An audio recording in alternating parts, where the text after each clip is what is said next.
You can still find the stones that once made up the Metropolitan Building in a few places in town. It was once the grandest building in the city, built in 1888 at great expense, so tall, so imposing. But a few scattered stones are what remain of it, all that remain of it, and of course a few fading memories. My mother had some of those memories. When she was a young nurse at St. Barnabas Hospital, which is also now gone, she walked through the Metropolitan Building shortly before its demolition. She couldn't believe that it would be torn down, such a beautiful place. My mother is gone now, but her interest in history and architecture rubbed off on me. That's why I'm making this movie, Demolition Dreaming.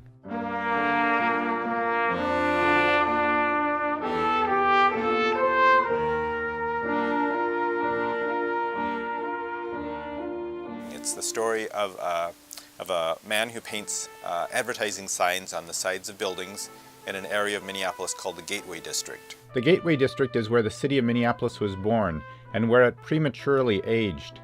It was urban, it was the city, it's where everyone got off the train and looked up, and there they were in Minneapolis.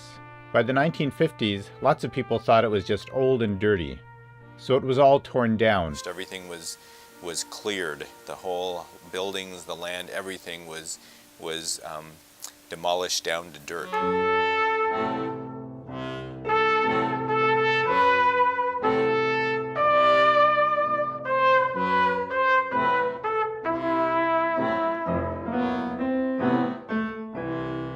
In the late 80s and early 90s, when I started figuring out that I wanted to film the city, there were so many buildings being demolished. When I went by a building on the bus and saw it was coming down, I had to get a camera and film some of that demolition.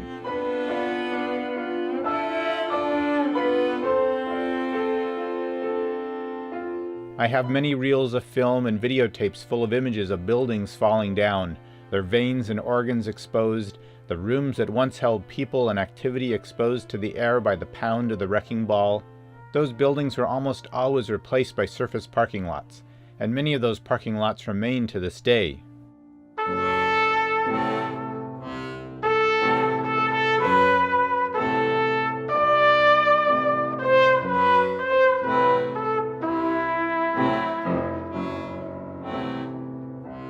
Stories started going through my mind, stories of people who might have lived in those places that are now so gone. How could their minds even begin to cope with such change? Those stories stayed in my head for years until I started piecing together the story that would be Demolition Dreaming.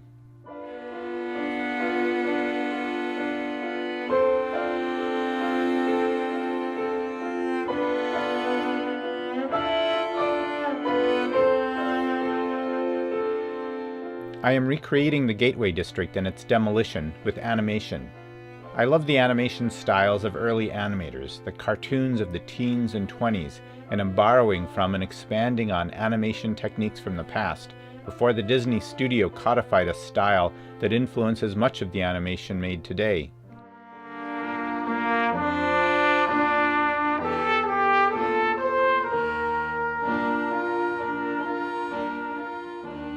The film is mostly a silent film, but silent films always had music. Dreamland Faces, who are experts at scoring silent films, are making elusive music to help you read the images.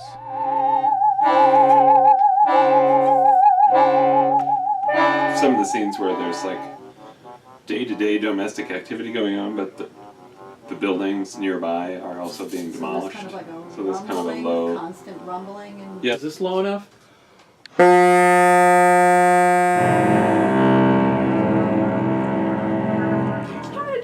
where we get like individual instruments, like for you go and then I'll go, and then we'll all go together.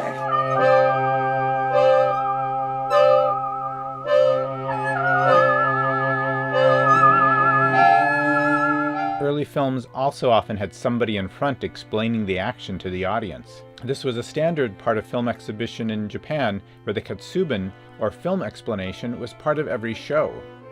Jill Underwood is the katsuban for this film, acting the narration that also helps guide the audience through it. If I stayed quiet, nobody would know that I was in the wall.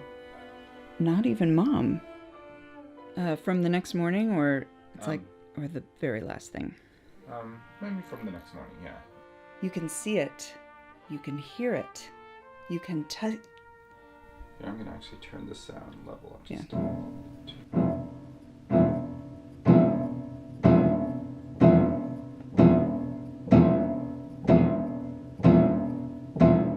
I did some research at the Minneapolis Public Library of the Gateway District and the buildings, and they're beautiful buildings, and so, I mean, they weren't considered remarkable at all when they were demolished in the late 50s and early 60s, but they're all so unique, and they're all like people with different building faces and different building bodies.